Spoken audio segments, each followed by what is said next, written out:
Fala pessoal, bem-vindos a mais um vídeo e hoje mais uma vez a gente vai falar sobre leitura e interpretação de gráficos e tabelas, que é algo super importante para você que vai fazer o Enem.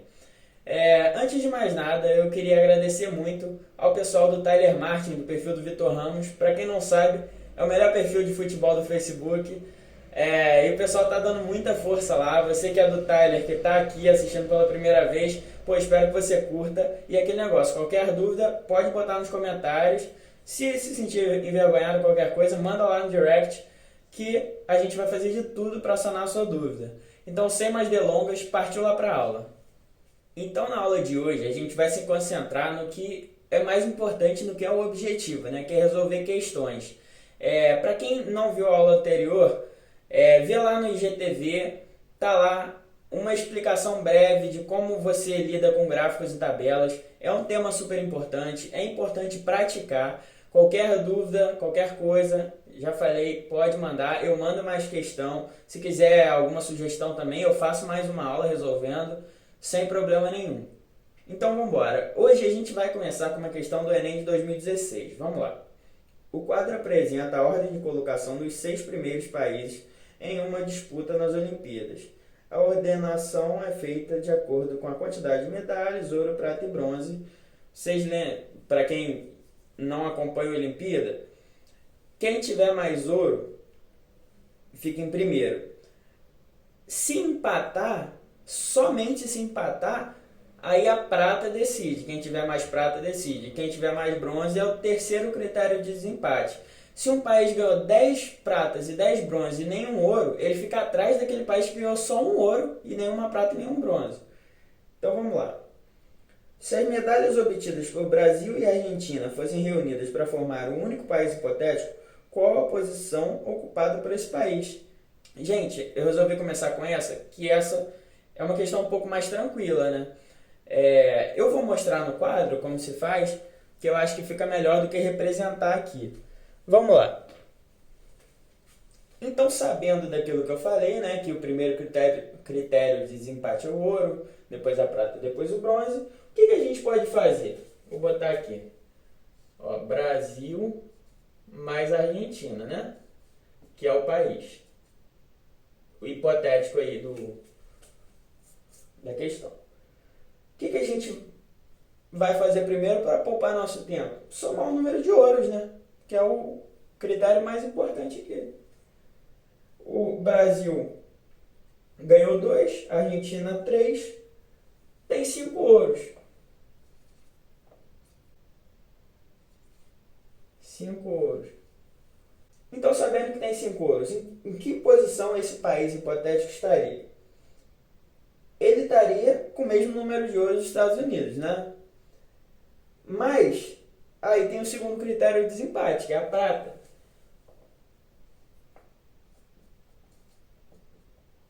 Com quantos ouros o Brasil e a Argentina somados, com quantas pratas o Brasil e a Argentina somados estariam? Com 7, né? O Brasil ganhou 5 pratas, a Argentina 2. Continua empatado com os Estados Unidos. Aí a gente pula para o bronze. O Brasil também ganhou 3 e a Argentina 2. Tá aí o bronze. Esse Brasil e Argentina aí, esse país maluco aí tem 5. E os Estados Unidos tem 4. Tranquilo, né, gente? O Brasil e a Argentina juntos, esse país doido aí, ficaria em segundo lugar. Tranquilo? Vamos para a próxima. Então vamos embora para mais uma questão sobre interpretação de tabelas. Lembrando que na última aula eu falei somente sobre gráficos. Hoje a gente está fazendo essas questõezinhas de tabela, mas a gente vai fazer de gráfico daqui a pouco. Então vamos lá. Aquela última questão foi do Enem 2016, acho que essa é 2017. A tabela apresenta a parte do resultado de um espermograma, exame que condições físicas do exame humano. Mais uma vez, eu não leio muito bem essa primeira parte, porque geralmente é encheção de linguiça. Às vezes tem informação importante aí, mas nesse caso não. Aí está o espermograma, né? E o comando da questão é: para analisar o exame, deve-se comparar os resultados obtidos em diferentes datas com o valor padrão de cada característica avaliada. O paciente obteve um resultado dentro dos padrões do exame realizado no dia. Então, mais uma vez, o mais importante de tudo no Enem é o comando da questão. Porque é você interpretar aquilo e ver realmente o que ele está pedindo. Então vamos lá, vamos analisar o gráfico. Na primeira coluna aqui, tá as características. Cada coisa, né? O volume ml do esperma, né? O tempo de liquefação, pH, enfim. Na segunda coluna tá o padrão, que é super importante a gente se atentar a isso. Quem já fez hemograma, quem já fez outros tipos de exame, se você já parou para reparar lá, tem lá o resultado e do lado tem o resultado padrão, dentro do que é considerado saudável. E nesse caso do espermograma é a mesma coisa. E depois nas outras colunas estão os dias. Então, o que a gente tem que fazer? A gente tem que ver o dia, ou os dias, não sei, né?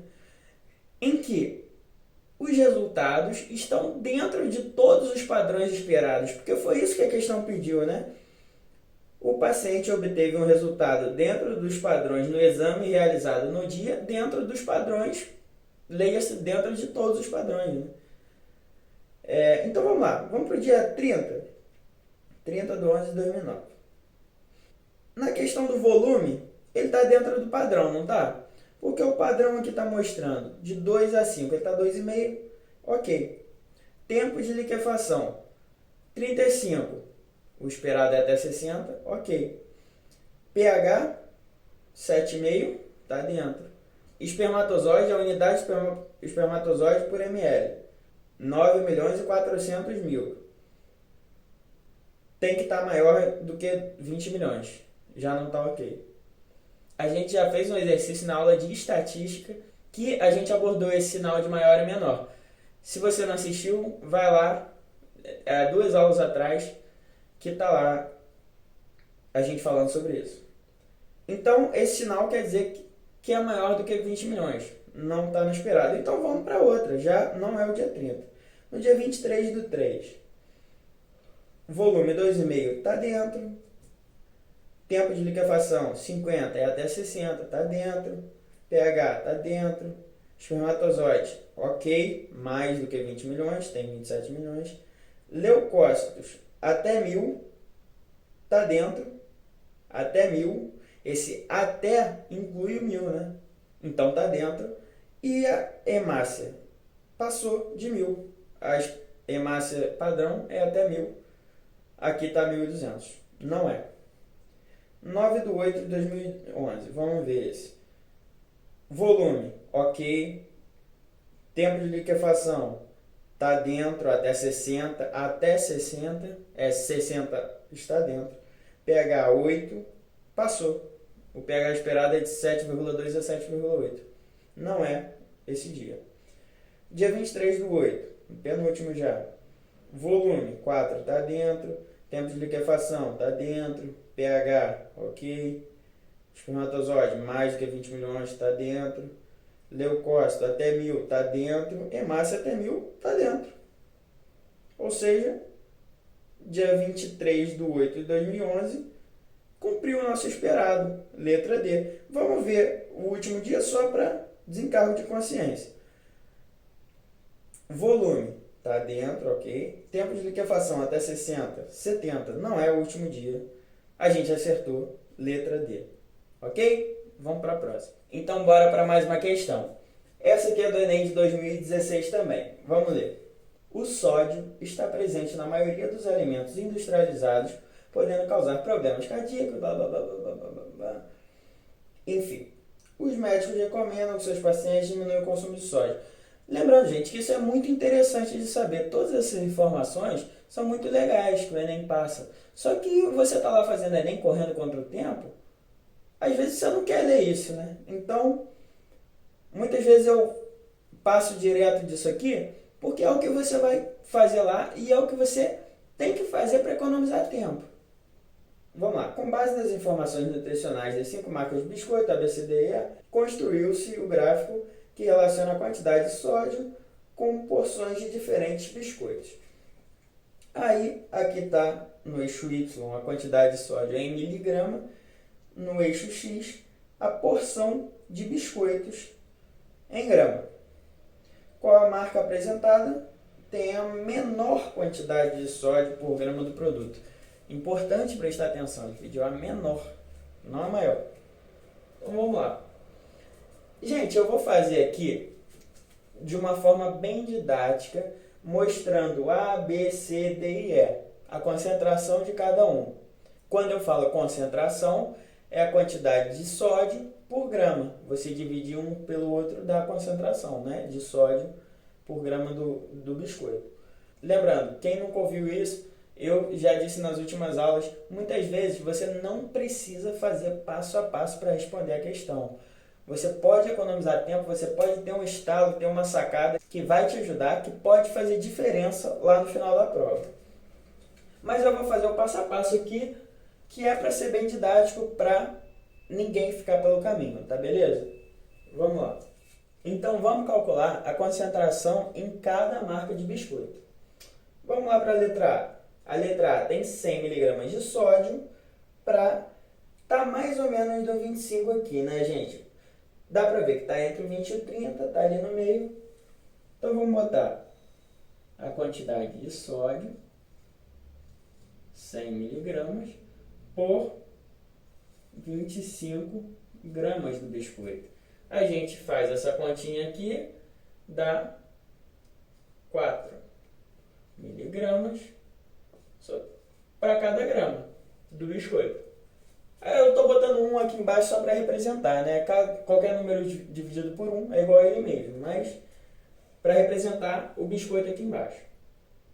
A letra B. Aqui a marca B está entre 50 e 100, está ali mais ou menos no 80, né? Mas pela experiência que eu já tive em fazer provas de Enem, em estudar para o Enem, quando a gente vê que você tem que dar uma de detetive aqui para achar onde é que está a letra e tudo, a gente vê que provavelmente não é essa alternativa. Eu posso estar te dando uma dica muito furada, mas é o que eu sempre achei. Eu já olhava com meio torto para essa alternativa aqui. Porque o Enem não quer saber se você tem um olho bom para saber onde é que está o ponto marcado no gráfico. Ele quer saber a sua capacidade de raciocinar. Isso que ele quer medir. Mas vamos botar 80 aqui, porque está parecendo que está no 80, né? Letra B, 80 miligramas sobre 40 gramas. Fazendo isso aqui, dá 2 sobre 1, né? Opa! Fazer direito aqui, pelo amor de Deus, né? Por enquanto, isso aqui está ganhando, hein? Posso ter dado uma dica furada, mas eu acho que não. Vamos para a letra C. Pô, a letra C tem uma quantidade grande ali de sódio, 250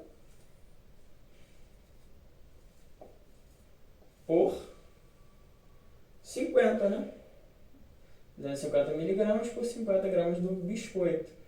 Fazendo essa continha aqui, 50 vezes 5 é 250, então nosso amigo B continua ganhando aqui.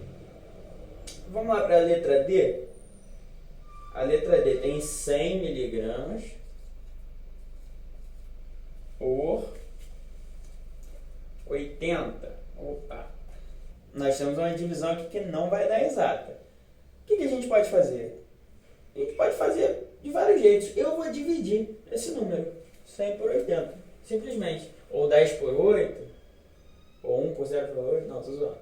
Divide 100 por 80, que vai dar um número quebrado, e a gente vai poder comparar com esses aqui. Esses aqui são inteiros, né? Esse 1 pode apagar. Esse 1 aqui eu só deixei para mostrar que é por 1 grama de biscoito. Mas isso não vai fazer diferença. Eu vou apagar para ficar mais tranquilo da gente pegar aqui. 100 dividido por 80. O 80 cabe uma vez no 100. Cada um tem a sua forma de fazer conta de dividir. Eu aprendi desse jeito.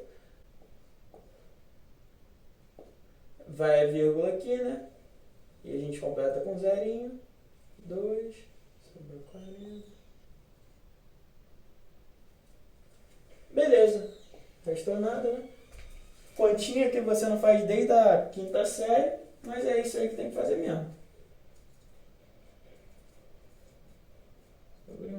Opa, temos alguém que desbancou nosso amigo B aqui. Tá vendo? Esse B aqui não tava com a cara boa. E agora é o D, né? E vamos pro E para tirar a dúvida.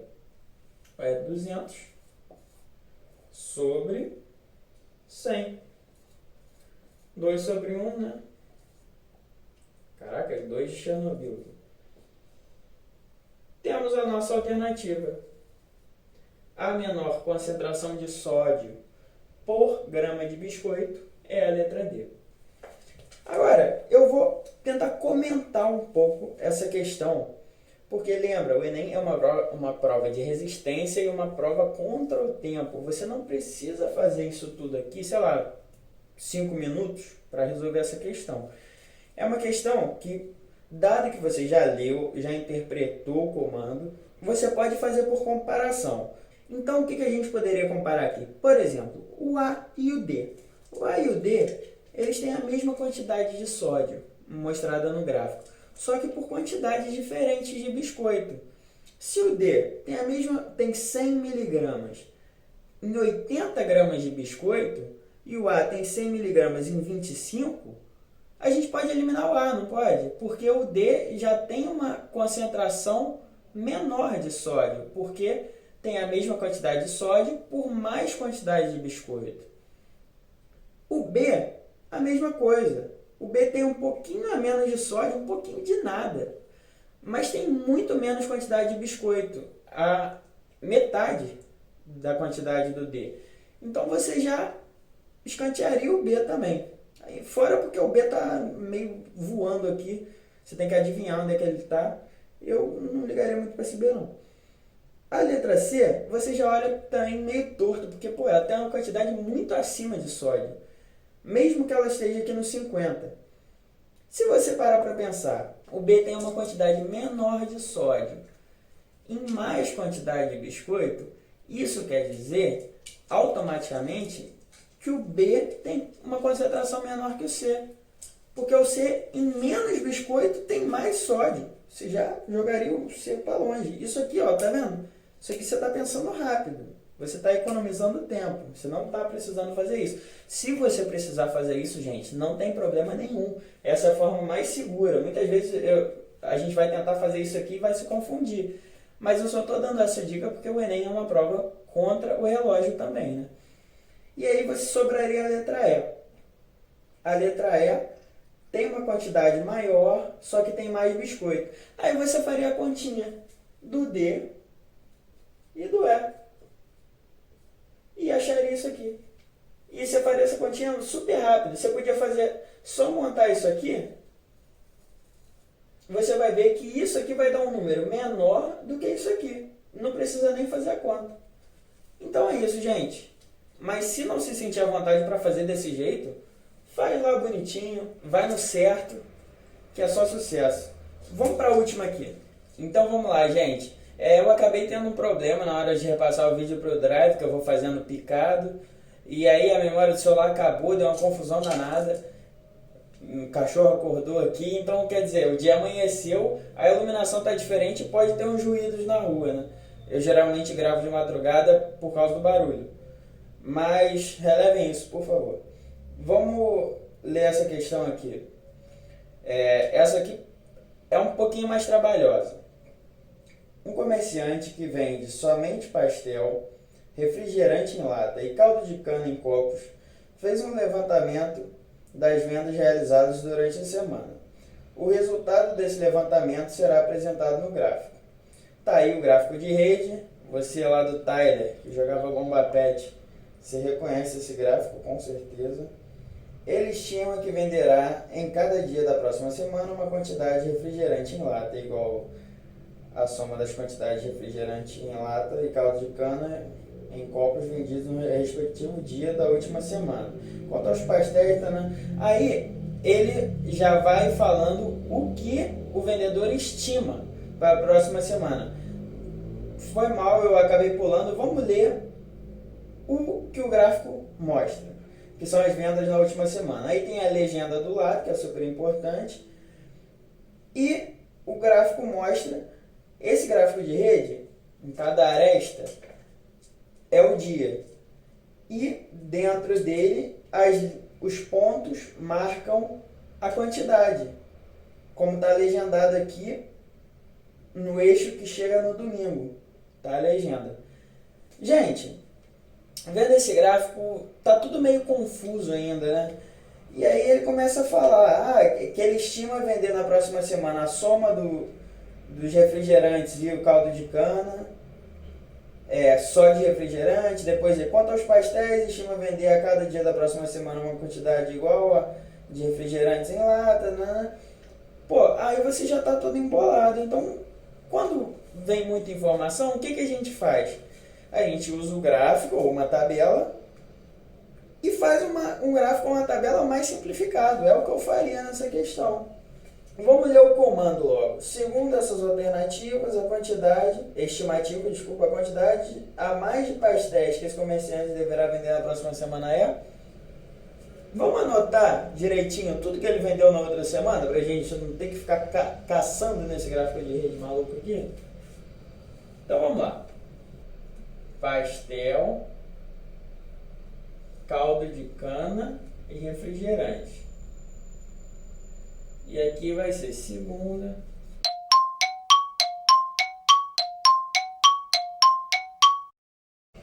E aí, 7 dias da semana aqui.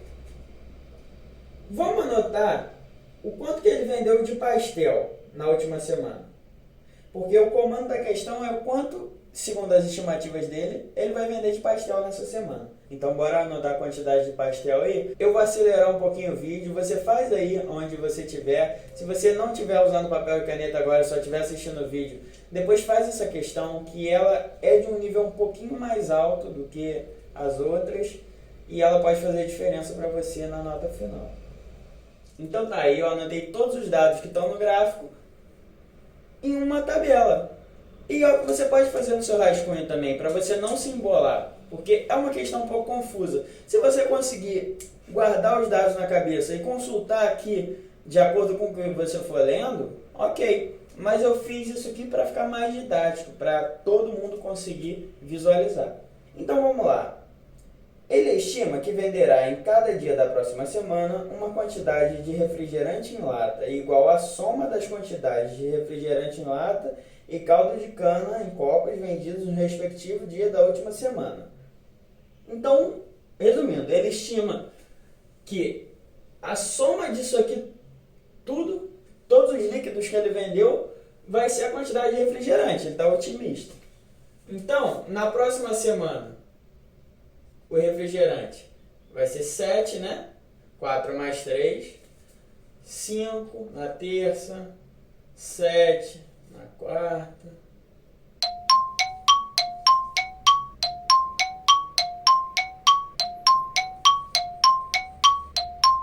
Beleza, agora ele fala, quanto aos pastéis, estima vender a cada dia da próxima semana uma quantidade igual à quantidade de refrigerante em lata que prevê vender em tal dia.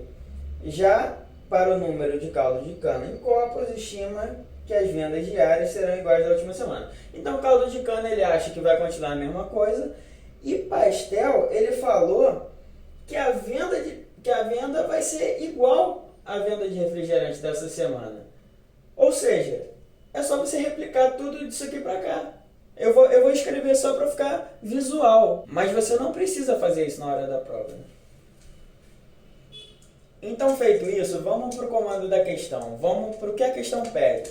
Segundo essas estimativas, a quantidade a mais de pastéis que esse comerciante deve vender na próxima semana é de... Ele só quer saber quanto de pastel ele vai vender a mais do que ele vendeu na semana anterior. Tranquilo, né, gente? É só a gente somar a quantidade de pastel de uma semana e de outra e subtrair da semana que ele vendeu mais pela semana passada. Ou então ir tirando a diferença aqui, ó. A diferença entre 7 e 2 é 5. A diferença entre 5 e 4 é 1. A diferença, 3.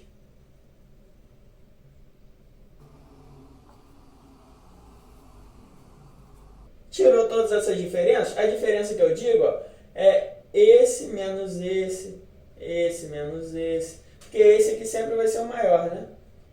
Isso que eu falo quando é a diferença. Você pode fazer somando tudo e depois subtraindo, ou pode fazer assim direto. E aí você soma isso tudo aqui.